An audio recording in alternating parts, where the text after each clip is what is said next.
Hey everybody, iPenguin Pat here, and today we are going to put a theory to the test.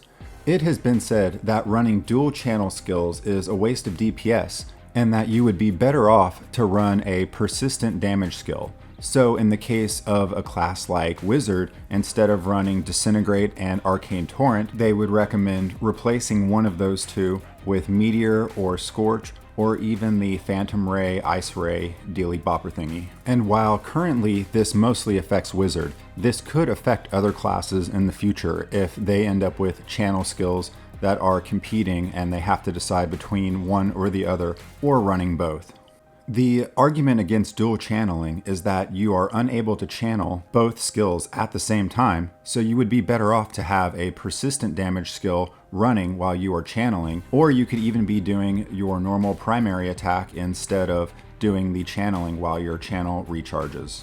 The one thing that puts that idea to the test is when both of the channel skills provide so much single target damage that they actually outperform the persistent damage and the extra damage that you could do using your primary attack.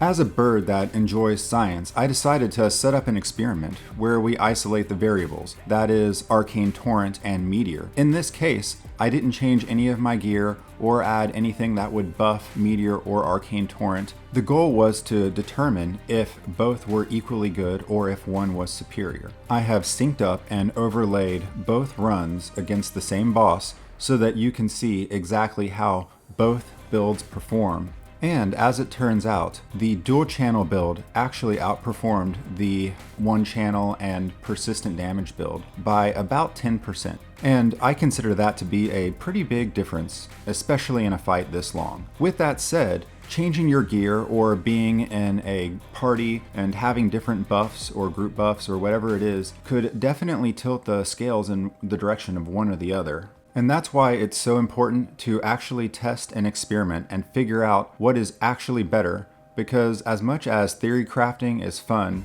sometimes experimentation proves that our guesses are just completely wrong.